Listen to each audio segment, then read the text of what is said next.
Today we are discussing pens and skewers. The goal is to start out with some simple examples and then work to actual games I played with some more complicated stuff. But yeah, if we see right here, we have a rook, and if you'll notice, there is a knight on e5 that is pinned, softly pinned to the queen. Now, of course, if black were to move that, and we'll push this pawn here. So if black were to move, black can move this knight if it wants, but if it moves the knight anywhere, let's say, it loses its queen. So basically that piece is pinned right there, and the question is, what does black want to do? Well, black can easily get out of that by, let's say queen to b5, and now the rook is triangulated there. So that's our first example of a soft pin. Okay, same example here, except now black has a rook instead of a queen. Can't move the rook as much. This knight is essentially pinned. If, let's say, black decides to move the rook anywhere, white can simply take the knight right there. And of course, if black decides to move the knight anywhere, white can take the rook. A much more powerful pin is pinning a piece to the king. Here we have a bishop for white on e1. We also have a pawn that is defending on h2, or will be defending if we go to g3, that is. And that's what we're going to do. So now black's queen is pinned. Black could capture there. That's an option. But then it loses its queen. Another option, of course, is for black to simply retreat. And then white can still win the queen there. So regardless of the scenario, black is losing its queen and going to be losing this game in this situation right here. Here we're going to take a look at an example of a skewer, which is somewhat similar to a pin, except you're going through the king to win material. Here we're playing as white. If you'll notice, white is not winning material. This pawn is getting threatened here. What do we do to take the lead here? Well, if you'll notice, there is an h1 rook right here. There's a few options it has. Well, if you look in particular, you'll notice there's a c1. It looks really good. We're going to put the king in check from c1 right there. Now, black's king is in check, so it can't move the queen at all. It's basically neutralized that piece entirely. So, yeah. So black has to move its king out of the way, which it does right there. And now we can use the rook to capture the queen and win material right there via the skewer. In this example right here, we're going to take a look at how pins can really neutralize what pieces can do. If you'll notice, black has this knight right here that has a few options. It has a bishop that has a few more options, and it has a knight that has some options as well. It's actually going to take the rook and move it to g8 with the idea of threatening this pawn here on g3, as it's got two attackers and white only has one defender. White has a queen. White could defend with that, but there's a better move yet. And if you look at the options available, queen to c1 looks really good because that puts a pin in place on the bishop. Now, if we go back to black, black's bishop can no longer move anywhere. Okay, so black decides to go rook to f8, threatening that hanging pawn right there. White's next option is to take the bishop and go to e6, protecting the pawn, but in addition to protecting that pawn, if you'll notice, black's knight can no longer move. Black could move this knight if it wants to, but let's say Black wants to get rid of it with the rook, the bishop that is, and goes to e8. Now, white can take the rook and go to a8. And if you'll notice, knight is pinned, bishop is pinned, other knight is pinned. Can move the pawn. Black can move the rook. Now, of course, black can get out of all of these pins by simply moving the king out of the way. And now let's say white moves the pawn there. Now all of these pieces can move again. So, well, except for this knight right here, which is still pinned. So anyway, let's go ahead and look at some game examples of how this actually works in gameplay. This game right here was played on the Dr. Chess mobile phone app. One of the key things you might notice in this position, if you look at it closely, is white has a knight right here that has a lot of potential moves. Not just this move, but the move afterwards. And it can do some damage both defensively and offensively. What we want to do is neutralize that. So white moves first. White goes rook to f1, threatening to take the rook. They want to trade off material and open up the position. So we need to neutralize that knight. We happen to have a bishop on e7. If we move it to h4, basically what that does is that now neutralizes the knight. When we click on the knight, there's no available moves compared to the other pieces. White's next move is to take the rook on f1 and capture. Check. Which they do right there. We recapture with our rook on e8. Okay, now the good thing is white's knight is pinned. And, this piece is covered right here. The e3 pawn is covered by our knight. So white doesn't have a lot of options. White decides to move its rook to e2. Okay, now we got to take advantage of this pin here because it's pinned. Okay, so it can't move, but we need to take advantage to be able to win material. The best option I've seen right here was the idea of knight to h2 with the idea of getting the rook on f8 to f1 check, and then clearing out the position. Then we can win some material that way. So that's what he ended up doing, playing knight to h2. Remember, white's knight is pinned. Black decided to finally, white decided to finally take that e3 pawn right there. Okay, I was anticipating maybe taking with the rook, but that's fine. The next option we took is, of course, rook to f1 check. Check. White has to move out of the way, and then we win the knight right there, and then check. White ends up making a blunder, and that's the end of the game right there. In this game right here, we are playing as black. Now the two main pieces we have are the rook on d1 and, of course, the bishop. We're going to work them together to win a bunch of material.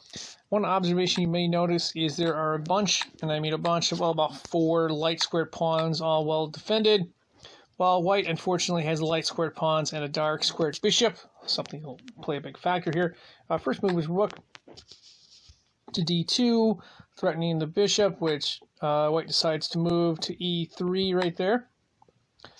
Okay, now the original idea was to push the a pawn along the side. We wanted a different protector so we could move this bishop over. Here we're going to move the rook to a2 to protect that pawn on a4. And one thing you may notice right here, I'm just going to look at the rook again. If you'll notice the rook's range of options, you may notice the g2 pawn is pinned. And it's going to become very critical in just a minute. We'll show here. So there's the move. White moves the bishop. The idea behind white moving the bishop was to keep that pawn from advancing, which is the original idea. So we have a bishop here. What we're going to do is we're going to move it to d5. But before we move to d5, I'm going to explain the pin here. If you'll notice, the g2 pawn is pinned. Okay? What that means is it means it can't do anything. So let's go back to where black was, or white was right here. So if you'll notice, if we click on the pawn, it has no option to move because it's pinned. This pawn can move, this pawn can move, so both of these pawns can move, but this one can't move. What that means more often, or moreover, is that we can capture this pawn right here with the bishop, and this pawn can't defend it. So white goes there. Now it's our turn. We're going to move the bishop into place to d5 right there. And we're hoping that white doesn't catch this, which we fortunately don't. They decide to move its rook forward, threatening the bishop and threatening some other stuff here. Okay, so remember, we've got the rook here pinning the king. That means the f3 pawn is hanging, and we can just take it with the bishop like that. White can't recapture. Right there, white can move this piece, it can move this piece, but they can't recapture there. So white decides to move its king, and we still have more attackers than white can defend with. So we move our bishop in and take the other pawn, and that was enough to help win material, and then player ended up resigning within a few moves later. This game right here we're playing is black. There's a lot of stuff in it. We are going to focus on just the part that helps us win material, not the whole game in its entirety. As you can see, there's a lot of moves here. We're looking at this bishop on b6, and you notice it blocks a lot of squares that white's king can move. Unfortunately, there is a knight that white has on e4 that has a number of options. We would like to neutralize that. So we're going to take our queen, and we're going to try to get it in place where we can pin. Now, we can't just take our queen to, say, c6, because white can capture, and that's not a good exchange there. Never going to win. Well, not usually going to win in that situation. So we're going to take our queen, and we are going to go to e6, right there. White decided to protect it with the rook, with the idea of bringing the queen in and bringing the rook around. Now remember, we also got to watch out for a back row mate. Here's the options available for the queen. I decided to go with queen to d5. Now if you notice, when I click on white's knight cannot go anywhere.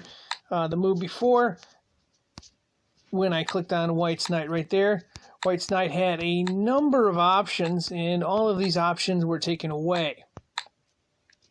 Because the white's knight is pinned, king can move a few places, and if the king were to move out of the way, white's knight would be not pinned anymore. But let's say the king goes here.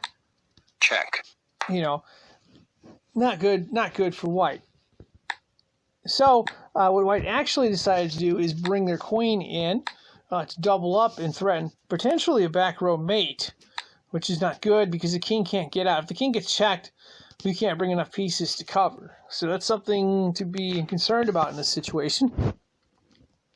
What I decided to do is play pawn forward, the h-pawn forward, and that basically takes away the back row mate. White decided to move its rook around because remember, the queen is protecting, in addition to offense, the queen can protect a number of squares, be it the knight and the rook. So it can have both of those in its orbit. So they move the rook to d1, threatening the queen. So I can't exactly take here. That's not a good option. So what I decided to do is just back it up. There's a couple of different squares. I decided to go with b7. So that's what we did there.